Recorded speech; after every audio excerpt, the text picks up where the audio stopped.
तो फिल्म की शुरुआत होती है एक गर्ल्स बोर्डिंग स्कूल से, जहां सब लड़कियां सुबह अपनी प्रेयर्स के लिए जाती हैं। लेकिन हार्लिना को उस समय बहुत नींद आ रही थी। वो अपने रूम में वापस आ जाती है। उसकी क्लास की एक लड़की रुबियातुल को उसका इस तरह चले जाना अजीब लगता है। खैर, सब अपने काम में लग जाती हैं और रूम में हार्लिना सो जाती है। जब ये बात टीचर तक पहुंचती है तो वो बहुत गुस्सा होती है और हार्लिना की इस गलती की सजा अब पूरी क्लास को मिलती है। वो सजा थी पूरे स्कूल को साफ करने की। इस बात पर सबसे ज्यादा गुस्सा रुबियातुल को था कि गलती हार्लिना ने की और सजा सबको क्यों मिली। वो अब बाथरूम में आती है, जहां हार्लिना के साथ और भी कई लड़कियां सफाई कर रही थीं और उसे मजे करते देख रुबियातुल को और गुस्सा आता है। वो हार्लिना से बुरा बोलने लगती है कि आराम तुम करती हो, मजा तुम लेती हो और काम हम करें। वहां रोनम, जो हार्लिना की रूममेट भी थी, वो रुबियातुल से कहती है कि तुम्हें हार्लिना से ऐसे बात नहीं करनी चाहिए। वो अभी अभी हमारे स्कूल में नई आई है और स्कूल के रूल्स नहीं जानती। तब रुबियातुल कहती है, वो तो अभी नई आई है और आते ही हमारी लाइफ को मुश्किल में डाल दिया। चलो सब यहाँ से, जिसने रायता फैलाया है वही संभालेगी, वो खुद साफ करेगी ये सब।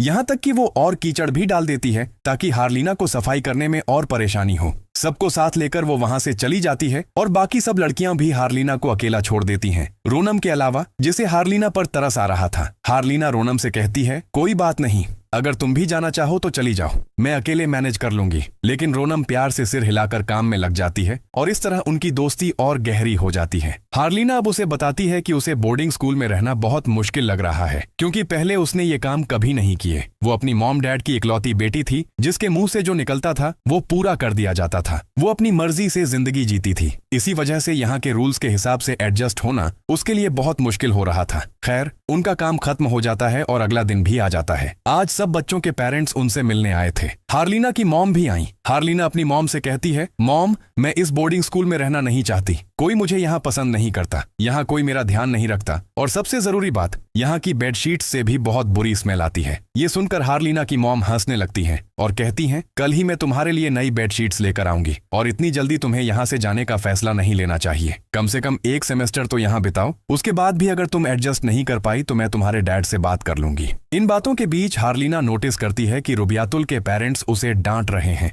हार्लिना समझ जाती है कि रुबियातुल को ये डांट उसकी वजह से सुननी पड़ रही है, इसीलिए हार्लिना को बुरा भी फील होता है। लेकिन रुबियातुल का गुस्सा हार्लिना के लिए और बढ़ जाता है। अब रात में दिखाया जाता है कि हार्लिना अच्छे से कुरान पढ़ने की प्रैक्टिस कर रही थी और रोनम को ये बहुत अच्छा लगता है। रोनम उससे कहती है, मैं मस्जिद जा रही हूँ कुरान पढ़ने के लिए, अगर तुम भी आना चाहो तो चलो। हार्लिना रोनम से कहती है, तुम जाओ, मैं अपना स्कार्फ प्रेस करके आती हूँ। जब वो स्कार्फ प्रेस कर रही थी तब रुबियातुल अपनी फ्रेंड्स को लेकर हार्लिना के रूम में आती है। रुबियातुल हार्लिना के बाल पकड़कर कहती है, क्या समझती हो तुम खुद को? टीचर से हमारे बारे में कंप्लेन करोगी और हम तुम्हें कुछ नहीं कहेंगे? हार्लिना कहती है, मैंने टीचर से कुछ नहीं कहा। लेकिन रुबियातुल उसकी बात नहीं मानती और उसे मुंह पर थप्पड़ मार देती है। फिर वो देखती है कि हार्लिना के घर से खाना आया है। वो खाना टेस्ट करती है और फिर थूक कर हार्लिना के मुंह पर थूक देती है। हार्लिना किसी तरह खुद को छुड़ाकर वहां से भागने की कोशिश करती है, लेकिन रूम के बाहर खड़ी दो लड़कियां उसे फिर से पकड़ लेती हैं और जोर से धक्का देकर अंदर फेंक देती हैं। वहां फर्श पर हार्लिना के हाथ से गिरा हुआ आयरन पड़ा था, जो अब भी गर्म था और हार्लिना का हाथ लगने से उसका हाथ जल जाता है। हार्लिना दर्द में जोर से चिल्लाती है, लेकिन रुबियातुल फिर भी उसे नहीं छोड़ती, बल्कि वो आयरन उठाकर उसके मुंह के पास ले जाकर डराने लगती है। हार्लिना डरकर रुबियातुल को धक्का देती है और सब लड़कियों से खुद को छुड़ाकर वहां से भाग जाती है। इससे पहले कि वो मस्जिद पहुंचकर रोनम को सब कुछ बता सके,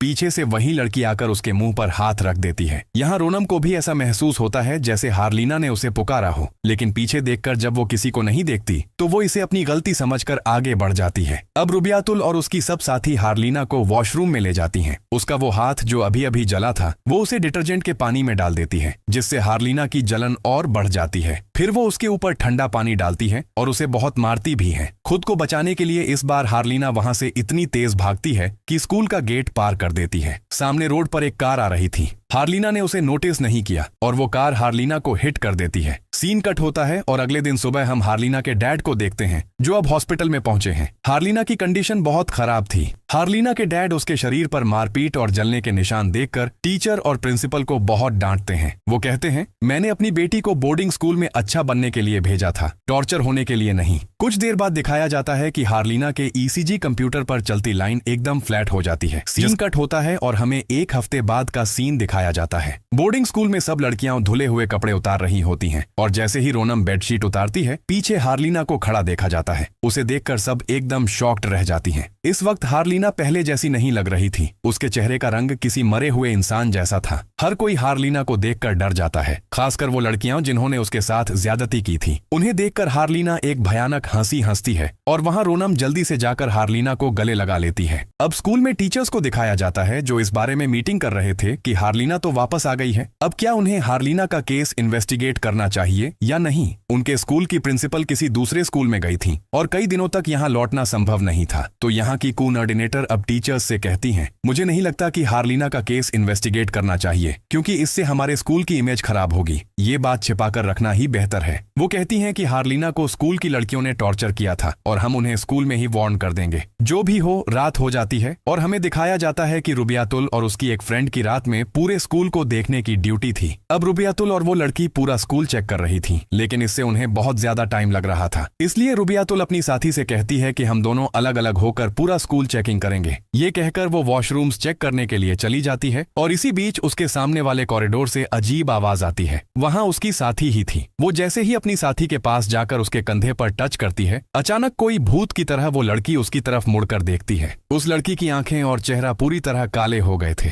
जिसे देखकर रुबियातुल बहुत डर जाती है। वो जल्दी से स्टाफ रूम की तरफ भागती है और टीचर्स के दरवाजे पर नॉक करने लगती है, लेकिन टीचर्स दरवाजा नहीं खोलते। तभी वो लड़की जो पॉजेस हुई थी वहां आ जाती है। वो रुबियातुल का गला पकड़ती है और डरावनी आवाज में कहती है, ये सब तेरी ही सजा है जो तूने किया था। अचानक उस लड़की का चेहरा हार्लिना के चेहरे में बदल जाता है और भी भयानक हो जाता है। आवाज सुनकर टीचर आखिरकार बाहर आते हैं और उस लड़की के हाथ में रुबियातुल का गला देखकर वो लड़की के हाथ से रुबियातुल को छुड़ाते हैं, लेकिन इस सब में वो पॉजेस लड़की अपनी पूरी ताकत से टीचर को नीचे गिरा देती है। टीचर समझ जाती हैं कि इस बच्ची को किसी एंटिटी ने पॉजेस कर लिया है, इसलिए वो उसका सिर पकड़कर डेमन को रोकने के लिए कुछ पढ़ना शुरू करती हैं। वो वहां आए एक और टीचर से पानी मांगती है और उस पर कुछ पढ़कर फूंकती है। फिर वो पानी उस बच्ची पर डाल देती है, जिससे उसके अंदर का डेमन कमजोर हो जाता है। थोड़ा रिलैक्स होने से पहले टीचर उस एंटिटी से पूछती हैं, कौन हो तुम? तब वो एंटिटी जवाब देती है, मैं शैतान हूँ। अब रुबियातुल के साथ जो कुछ हुआ उससे वो बहुत डर गई थी और अपने रूम में ही रहती थी। रुबियातुल की खबर लेने के लिए रोनम, उसकी रात वाली साथी और एक और लड़की उसके रूम में आती है। तभी रुबियातुल फिर से अपनी साथी के चेहरे में हार्लिना का डरावना चेहरा देखती है और अपना पिल्लो उनकी तरफ फेंक कर कहती है, चले जाओ यहाँ से तुम लोग। लड़कियों को समझ नहीं आता कि रुबियातुल ऐसा क्यों कर रही है। तब रुबियातुल कहती है, तुम्हें दिख नहीं रहा? ये सिटी नहीं है, ये हार्लिना है और मुझे मारने आई है। रात में हम रोनम को मस्जिद में कुरान पढ़ते देखते हैं। तभी हार्लिना भी वहां आ जाती है। रोनम उसे देखकर खुश तो होती है, लेकिन एक बात अजीब थी। आज जब हार्लिना कुरान पढ़ रही थी तब ऐसे पढ़ रही थी जैसे उसे कुरान पढ़ना आता ही नहीं। जो भी हो, रोनम उसे इग्नोर करके अपनी पढ़ाई पर ध्यान देने लगती है। लेकिन कुछ ही देर बाद हार्लिना की आवाज बदलने लगती है और बदलते बदलते उसकी आवाज एक शैतानी आवाज में बदल जाती है। रोनम को ये बहुत अजीब लगता है और वो वहां से चली जाती है। अगले दिन जब वो अपना रूम खोलती है तो देखती है कि हार्लिना नमाज के कपड़े पहनकर अजीब तरह से हिल रही थी। वो हार्लिना से पूछती है, ये क्या कर रही हो तुम? तो हार्लिना उल्टा उसे डरावनी आवाज में पूछती है, क्या कर रही हो तुम मुझे देखकर? इस बात का कोई जवाब नहीं था रोनम के पास, इसलिए वो वहां से चली गई। आज पूरे स्कूल की ड्यूटी रोनम और रुबियातुल की थी। रुबियातुल ने अब तक अपनी दिन की आखिरी प्रेयर नहीं पढ़ी थी, इसलिए वो रोनम से कहती है, मैं मस्जिद जा रही हूँ, तुम इस वक्त बाहर मेरा इंतजार करना। रोनम जब बाहर खड़ी इंतजार कर रही थी तब उसने नोटिस किया कि हार्लिना उसी कपड़े में अजीब तरह से चलते हुए स्कूल से बाहर की ओर जा रही है। उसे देखने के लिए वो उसका पीछा करने लगती है और तभी मस्जिद में अचानक लाइट चली जाती है। रुबियातुल को डर तो लगता है, लेकिन वो अपनी नमाज कंटिन्यू रखती है और अचानक जो कुछ वो पढ़ रही थी वही सब एक डरावनी आवाज भी उसके कानों में पड़ने लगती है। ये सुनकर वो बहुत डर जाती है, लेकिन फिर भी अपनी नमाज नहीं छोड़ती। अचानक उसे एहसास होता है कि वो तो उल्टी दिशा में नमाज पढ़ रही थी। वो फिर से अपनी नमाज स्टार्ट करती है और फिर से वो देखती है कि जब वो सीधी खड़ी होती है तो सब ठीक, लेकिन जैसे ही नमाज पढ़ना शुरू करती है वो उल्टी हो जाती है। अब रुबियातुल बहुत ज्यादा डर जाती है। कई बार वो नमाज तोड़कर दोबारा शुरू करती है और अब आवाजें भी ज्यादा आने लगती हैं। रुबियातुल अब डिसाइड कर लेती है कि वो डरेंगी नहीं और नमाज पढ़ती रहेगी। इस बार जब वो नमाज कंप्लीट करती है तो शुक्रिया कि वो अब सही डायरेक्शन में नमाज पढ़ रही थी। शुक्रिया कहते ही जैसे ही वो साइड में देखती है वहां हार्लिना का डरावना चेहरा दिखता है। उसे देखकर रुबियातुल जोर से चीखती है। ये चीख रोनम भी सुन लेती है और जल्दी से मस्जिद में आती है रुबियातुल को देखने। लेकिन रुबियातुल अभी भी नमाज पढ़ रही थी। बहुत देर तक वो उसी पोजीशन में बैठी रहती है। जब रोनम को ये अजीब लगता है तो वो रुबियातुल को टच करती है और देखती है कि वो तो मर चुकी है और उसका चेहरा भी बुरी तरह काला पड़ चुका है। अगले दिन हमें रुबियातुल का फ्यूनरल दिखाया जाता है। उसके फ्यूनरल के बाद जब सब लोग मिलकर प्रेयर शुरू करते हैं तब हम इस बार भी हार्लिना के चेहरे पर एक शैतानी मुस्कान देखते हैं। प्रेयर के बाद रुबियातुल की फैमिली उसकी सारी चीजें लेकर वहां से चली जाती है और रोनम ये सब देखती रहती है। तभी हार्लिना उसके पास आती है। रोनम हार्लिना से पूछती है, रात में तुम कहाँ थी? हार्लिना कहती है, अपने रूम में। और कहाँ? रोनम हार्लिना की बात तो मान लेती है, लेकिन उसका मन नहीं मानता क्योंकि कहीं न कहीं उसे शक होता है कि इन सब कामों के पीछे और कोई नहीं बल्कि हार्लिना ही है। चूंकि रुबियातुल की मौत हो गई थी, इसलिए रुबियातुल की साथी सिटी रोनम से कहती है, तुम मेरी रूममेट बन जाओ। रोनम भी राजी हो गई क्योंकि अब उसे भी हार्लिना को देखकर डर लगता था। सीन कट होता है और हमें स्टाफ रूम का सीन दिखाया जाता है, जहां टीचर कोऑर्डिनेटर से कहती हैं, हमें रुबियातुल के पेरेंट्स को ये बता देना चाहिए कि उसकी मौत नेचुरल नहीं थी। उसकी मौत के पीछे कोई खास वजह है जिसे उन्हें ढूंढना चाहिए। तब कोऑर्डिनेटर कहती हैं, हम ऐसी कोई बात स्कूल से बाहर नहीं निकाल सकते जिसके लिए हम खुद कॉन्फर्म नहीं हैं। लेकिन टीचर यहाँ कोऑर्डिनेटर की बात नहीं मानती और कहती है, ये मामला बहुत बढ़ गया है। पहले हार्लिना का इस तरह टॉर्चर होना और अब रुबियातुल की मौत होना, इसके बीच एक लड़की का पजेस होना, ये सब चीजें छोटी नहीं है। सीन कट होता है और हमें रोनम को दिखाया जाता है, जो सिटी के रूम में तो आई थी लेकिन उसे यहाँ नींद नहीं आ रही थी। बहुत देर बाद उसे नींद तो आती है, लेकिन जैसे ही उसकी आंख खुलती है वो देखती है कि वो इस वक्त सिटी के रूम में नहीं बल्कि हार्लिना के रूम में है, जहां वो देखती है कि हार्लिना अपने पैर ऊपर से झुला रही थी। उसके पैर देखकर रोनम डर जाती है और हार्लिना अपनी डरावनी आवाज में उससे पूछती है, तुम सो क्यों नहीं रही हो? ये सुनकर रोनम और ज्यादा डर जाती है और दूसरी तरफ मुंह फेर लेती है। अब हार्लिना बेड से नीचे उतर आती है। रोनम के बेड के पास आकर हार्लिना रोनम को पुकारती है और जैसे ही रोनम पीछे देखती है तो अजीब बात, हार्लिना वहां से गायब थी। अब रोनम हार्लिना को चेक करने के लिए बाहर निकलती है। उधर सिटी के रूम में जब सिटी जागती है तो उसे भी रोनम अपने रूम में नहीं दिखती। वो अपनी एक और रूममेट को उठाती है और दोनों मिलकर रोनम को ढूंढने निकलती हैं। जैसे ही वो कॉरिडोर में पहुंचती है, अचानक सिटी की साथी को लगता है कि सिटी उसके पीछे से गायब हो गई है। वो पीछे मुड़कर देखती है तो सच में वहां सिटी नहीं थी और अब कॉरिडोर में एक अजीब आवाज गूंज उठती है जो कहती है, अपने लिए प्रार्थना करो दिल्ला। दिल्ला इस लड़की का नाम था। ये सुनकर लड़की बहुत डर जाती है और जैसे ही पीछे मुड़कर देखती है, वहां हार्लिना अपने डरावने चेहरे के साथ उसे देख रही थी। ये देखकर लड़की जोर से चिल्लाती है और अपनी आंखों पर हाथ रख लेती है। कुछ देर बाद वहां रोनम आती है और उसे संभालती है, फिर उससे पूछती है कि सिटी कहाँ है। दोनों को अब सिटी की याद आती है। इस वक्त सिटी बाहर दोनों को ही ढूंढ रही थी। तभी उसके सामने वो डरावनी हार्लिना आ जाती है। उसे देखकर डर के मारे वो जल्दी से मस्जिद की ओर भागती है और शुक्र है कि वहां बाकी सारी लड़कियां मौजूद थीं। कम से कम वो अब सबके साथ सेफ थीं।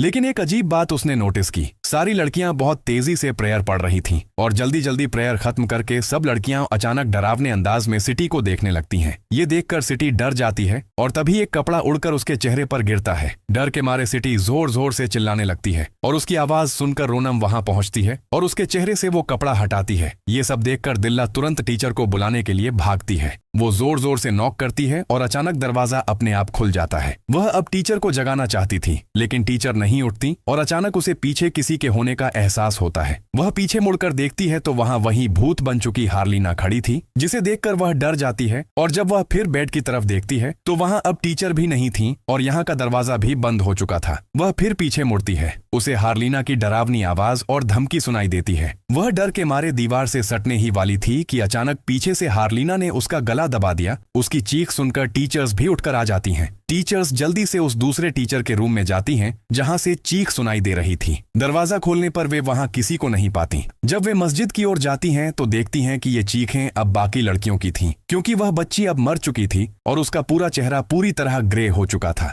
रोनम, जो उसकी मौत से बहुत दुखी थी, देखती है कि पिलर के पीछे खड़ी हार्लिना अजीब तरह हंस रही है और उसे समझ आ जाता है कि ये सब हार्लिना ही कर रही है। ये बताने के लिए वह जल्दी से टीचर्स के पास जाती है। अब टीचर्स को भी आभास हो जाता है कि यहाँ कोई बहुत बड़ा खतरा आ चुका है। सब लड़कियों की सुरक्षा के लिए वे सभी लड़कियों को एक साथ मस्जिद में बुलाते हैं, लेकिन अब इन लड़कियों में हार्लिना नहीं थी, इसलिए यहाँ के बड़े टीचर हार्लिना को ढूंढने निकलते हैं। सीन कट होकर हमें हार्लिना की मॉम डैड दिखते हैं, जो एक कॉल सुनकर बहुत चिंतित हो जाते हैं। वहीं सीन फिर उन लड़कियों को दिखाता है। सिटी रोनम से कहती है, मुझे बाथरूम जाना है, क्या तुम साथ चलोगी? रोनम भी राजी हो जाती है और सिटी वॉशरूम की ओर जाती है। रोनम आउटसाइड बाहर खड़ी होकर सिटी का इंतजार कर रही थी, लेकिन अचानक वह देखती है कि सिटी दूसरी तरफ जा रही है। वह भी सिटी का पीछा करती है और सिटी के कंधे पर हाथ रखती है। तभी पीछे से असली सिटी आकर उसे आवाज देती है और जब वे दोनों पीछे मुड़कर देखते हैं तो वहां सिटी की शक्ल में कोई नहीं बल्कि भूत बन चुकी हार्लिना खड़ी होती है, जिसे देखकर वे दोनों चीखती हैं और वहां से भागने की कोशिश करती हैं,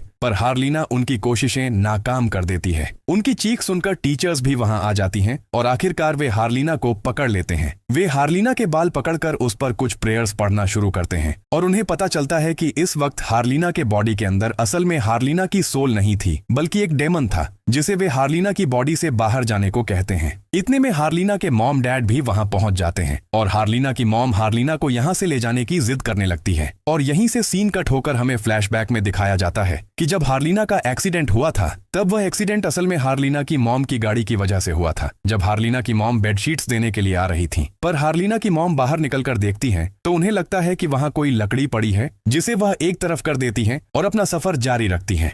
यहाँ उसके हस्बैंड जब अपनी कार पर स्क्रैच देखा, तब उसे समझ आ गया कि हार्लिना के एक्सीडेंट के पीछे उसकी मॉम थी, लेकिन उसने ये बात अपनी वाइफ को नहीं बताई, क्योंकि इससे उसकी वाइफ बहुत दुखी हो जाती। सीन फिर प्रेजेंट में लौटता है, जहां हम देखते हैं कि हार्लिना के बॉडी के अंदर वो डेमन हार्लिना की मॉम को ही जंगल के अंदर ले जाता है और कुछ देर बाद हार्लिना की मॉम के बॉडी को वो जंगल से फिर बाहर फेंक देता है। लेकिन तब तक हार्लिना की मॉम की मौत हो चुकी होती है। हार्लिना भी अब वहां आ चुकी थी, तो टीचर्स जल्दी से हार्लिना को पकड़ते हैं, लेकिन हार्लिना इस वक्त इतनी पावरफुल थी कि उसने उन दोनों को उछाल कर फेंक दिया। अब ये दोनों टीचर फिर हिम्मत करते हैं और हार्लिना का एक्सॉर्सिज्म शुरू करते हैं। उसका डैड उसकी हालत देखकर रो रहा था और सीन फिर से फ्लैशबैक में चला जाता है, जहां हमें दिखाया जाता है कि उस दिन हार्लिना सच में मर गई थी, लेकिन ये बात उसके डैड बर्दाश्त नहीं कर पाए। उन्होंने अपनी इकलौती बेटी की मौत की बात किसी को नहीं बताई, बल्कि उल्टा एक जादूगर के पास गए और उससे कहा कि वो हार्लिना को जिंदा कर दे। उस जादूगर ने एक बड़े लोहे के नेल पर कुछ मंत्र पढ़कर वो नेल हार्लिना के डैड को दिया और कहा कि इसे हार्लिना के सिर में गाड़ दो